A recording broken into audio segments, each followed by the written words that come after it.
रस्ते अपघातात मयत व्यक्तीच्या अवयव दानाने 9 जणांना मिळाले जीवनदान. महावीर जैन हॉस्पिटलचा पुढाकार. रस्ते अपघातात एका 33 वर्षीय व्यक्तीचे ब्रेन डेड झाल्याने मृत्यू झाला. त्यानंतर त्याच्या कुटुंबियाच्या सहमतीने अवयवदानाचा निर्णय ठाण्यातील महावीर जैन हॉस्पिटलने घेतला. सदर व्यक्तीच्या अवयवदानाने मुंबईतील विविध रुग्णालयातील 9 जणांना अवयवदान करून जीवदान देण्यास महावीर जैन हॉस्पिटलला यश आल्याचे हॉस्पिटलचे डायरेक्टर डॉक्टर रणवीर कोष्टी यांनी पत्रकार परिषदेत सांगितले. ठाण्यातील हाजुरी येथील महावीर जैन हॉस्पिटलमध्ये आयोजित पत्रकार परिषदेत हॉस्पिटलचे विश्वस्त अजय आशर, महेश राजदेरकर आणि डॉक्टरची टीम उपस्थित होती. 29 मार्च रोजी ठाण्यातील महावीर जैन हॉस्पिटलमध्ये एका 33 वर्षीय व्यक्तीचे रस्ते अपघातात ब्रेन डेड झाल्यानंतर नातेवाईकांना माहिती देऊन मृत घोषित करण्यात आले. त्यानंतर मयत व्यक्तीच्या अवयवदानाचा निर्णय त्यांच्या नातेवाईकांच्या सहमतीने घेण्यात आला. यामध्ये महावीर जैन हॉस्पिटलचे डॉक्टर रणवीर कोष्टी यांनी महत्त्वाची भूमिका बजावली. मुंबईतील विविध हॉस्पिटलच्या डॉक्टरांना संपर्क करून हृदय, 2 किडनी, लिव्हर, पॅन्ट्रिया, कॉर्निया, बोन ब्राईज असे पार्ट डोनेट करण्यासाठी संकलित करण्यात आले. यामध्ये लिव्हरचे 2 पार्ट करण्यात आले. त्याला स्प्लिट लिव्हर असे म्हणतात. केईम आणि अपोलो हॉस्पिटल असे 2 ठिकाणी पाठवण्यात आले. यात विशेष म्हणजे 9 वर्षाच्या पेशंटला लिव्हर ट्रान्सप्लांट करण्यात यश आले. हार्ट, लिव्हर आणि किडनी हे 24 तासात ग्रीन कॉरिअरद्वारे रवाना करण्यात आले. त्यानंतर हे सर्व अवयव 9 रुग्णांना तातडीने प्रत्यारोपण केल्याचे त्या हॉस्पिटलकडून सांगण्यात आले. ही सर्व प्रक्रिया 40 डॉक्टरांच्या टीमने यशस्वीरित्या पार पडली. ब्रेन डेडबाबत डॉक्टरांनी सांगितले की 100% ब्रेन डेड जाहीर केल्यानंतरच नातेवाईकांकडून स्वीकृती घेऊनच रुग्णाला मृत घोषित केले जाते. 33 वर्षीय रुग्ण महावीर जैन हॉस्पिटलला 24 तारखे रोजी शिफ्ट झालेला. त्या रुग्णाचा एक गंभीर रस्ता अपघातात मेंदूला खूप मोठी इजा झालेली. त्याची तिकडे बाहेर एक डिकम्प्रेसिव्ह क्रिनेक्टॉमी म्हणून एक सर्जरी करण्यात आली.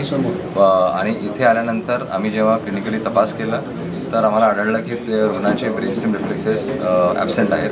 तर त्या परिणामस्वरूपी आम्ही त्याला ब्रेन डेड डिक्लेअर केलं. त्यानंतर आम्ही नातेवाईकांना त्याला समजून सांगितलं की ना तुमचा रुग्ण ब्रेन डेड आहे आणि तुमची जर इच्छा असेल तर या रुग्णाची आपण ऑर्गन डोनेट करू शकतो. तर नातेवाईकांनी काही टाईम घेऊन समजून सगळं प्रोसेस या अतिशय कठीण परिस्थितीमध्ये त्यांनी ऑर्गन डोनेशनची स्वीकृती दिली.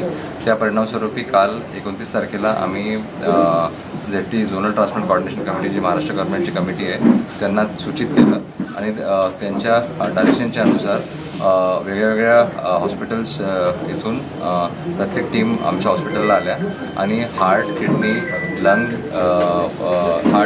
लिव्हर, पँक्रियास, कॉर्निया आणि बोन्स असे अवयव आम्ही प्रत्येक वेगवेगळ्या हॉस्पिटल्सला डोनेट केले आणि ऑलमोस्ट 10 लोकांचे जीव वाचले आणि बऱ्याच पेशंट्सचा फायदा झाला. ओके सर, किती लोकांना एकंदरीत जीवदान मिळालं? जीवदान मिळालं एक ऑलमोस्ट 9 ते 10 लोकांना. कारण की जे काही ऑर्गन आपण रिट्राईव्ह केले आणि ते ट्रान्सप्लांट झालेले ते सगळ्या शस्त्रक्रिया यशस्वीरित्या पार पडलेल्या आहेत. तरी 1-2 दिवसामध्ये आपल्याला त्यांचं पोस्ट ऑपरेटिव्ह स्टेटस कळेल. पण आतापर्यंत प्रायमरीली सगळे ऑर्गन्स व्यवस्थित काम करतात. 10 लोकांचे जीव वाचले. सर, हजारो लोकांना अवयवांची गरज आहे. काय संदेश द्याल तुम्ही याच्यामध्ये? जसं आपल्या सगळ्यांना माहिती असेल की यांना कित्येक पेशंट डायलिसिसवर असतात, कित्येक पेशंट लिव्हरच्या आजाराने ग्रस्त असतात. तसंच जर तुम्ही रजिस्ट्री बघितली तर कमीत कमी 50-60 हजार पेशंट डायलिसिस वर आहेत आजच्या काळामध्ये ज्यांना अर्जंट ट्रान्सप्लांटची गरज आहे. 30 ते 40 हजार पेशंट जे लिव्हरचे पेशंट आहेत ज्यांना लिव्हर ट्रान्सप्लांटची गरज आहे, ज्याच्यामध्ये हार्ट फेलियरचे ॲडव्हान्स केसेस आहेत त्यांना हार्ट ट्रान्सप्लांटची गरज आहे.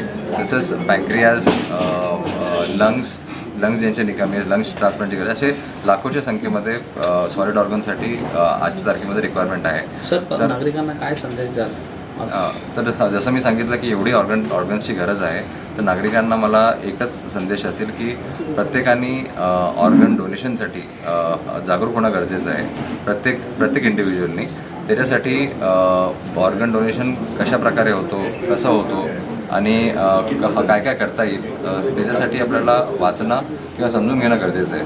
एखाद्याचं कोणाचं जर ब्रेन निकामी झालं तर प्रत्येक रुग्णाच्या नातेवाईकांनी समोर येऊन समजून ऑर्गन डोनेशनसाठी स्वीकृती देणं गरजेचं आहे. त्याच्यासाठी जे कोणते आपले रिलिजियस लीडर्स आहेत किंवा प्रत्येक कम्युनिटीचे लीडर्स आहेत, नेता आहेत, त्यांनी आणि बाकीचे डॉक्टर्स कम्युनिटी आहे, त्यांनी सगळ्यांनी असे ड्राईव्स ऑर्गन डोनेशनसाठी अवेअरनेससाठी ड्राईव्स चालवायला पाहिजे आणि जास्तीत जास्त लोकांना अवेअर करायला पाहिजे ऑर्गन डोनेशनच्या महत्त्वाबद्दल आणि ऑर्गन डोनेशनच्या इम्पॉर्टन्सबद्दल. सर, मृत्यू झाल्यानंतर किती वेळात आपण ऑर्गन डोनेट करू शकतो जर घरात नॅचरल मृत्यू झाला कोणाचा? नॅचरल मृत्यू झाल्यानंतर, हार्ट बंद पडल्यानंतर फक्त आपण कॉर्निया, स्किन आणि बोन्स एवढंच आपण डोनेट करू शकतो. त्याच्यामध्ये आपण सॉलिड ऑर्गन्स डोनेट करू नाही शकत, एक पण सॉलिड ऑर्गन.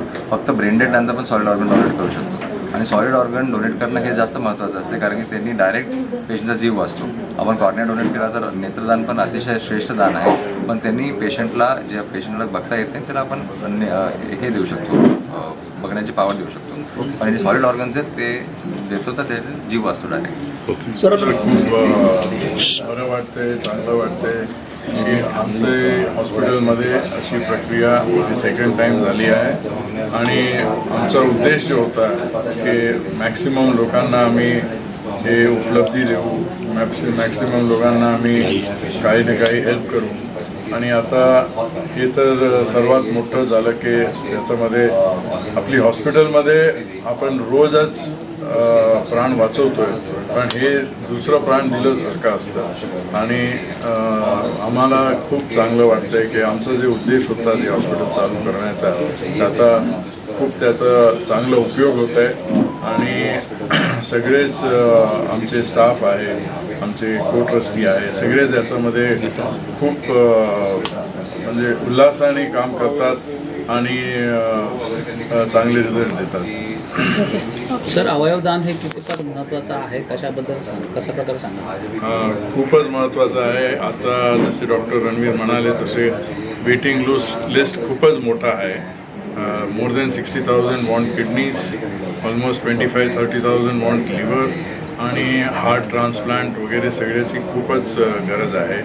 आणि आपण जेवढी हे लोकांना कळवणार की organ donation is the most important donation. Life असली तेव्हा तर मनुष्य कामात असतो, पण after life also he can really donate, which is a very big thing. And people should understand this and come out with more and more donations. आम्हाला सर्वात जे अवघड जाते ते जाते जेव्हा कोणी पेशंट ब्रेन डेड झाला असेल तर त्यांचे नातेवाईकांना आम्हाला समजवायला की हे एवढं इम्पॉर्टंट आहे, हे याच्यासाठी आमचाच जास्तीत जास्त वेळ जातो. जर लोकांना हे समजलं की त्यांनी स्वतः पुढे यायचं आणि असं झालं आहे तर ब्रेन डेड झाले आहे तर स्वतःने पुढे येऊन डोनेशन केलं तर आपण एवढे लोकांचे जीव वाचवू शकतो. सर, आपल्या महावीर हॉस्पिटलमध्ये काही सिरियस पेशंट जेव्हा येतात त्यांच्याकडे असा फॉर्म भरून घेतात का? फॉर्म भरून घेतात, पण अल्टिमेटली नातेवाईकांवरती असतं. त्यांची जे इच्छा असते तसंच आम्ही करू शकतो. म्हणून आम्ही अपील करतो सगळे नातेवाईकांना की आपण सगळे याच्यामध्ये प्रोॲक्टिव्ह व्हा, स्वतःहून या. आपल्या सगळ्याला ब्लड डोनेशन आपल्याला माहिती आहे, खूप आय डोनेशनचा पण चालू आहे, कॉर्निया डोनेशनचा, पण तसंच ऑर्गन डोनेशनचं आपण ड्राईव्ह केलं पाहिजे आणि सगळ्यांना समजलं पाहिजे याचं इम्पॉर्टन्स काय आहे. आणि स्वतःहून पुढे येऊन सांगितलं तर सगळ्यांना खूप चांगलं होणार.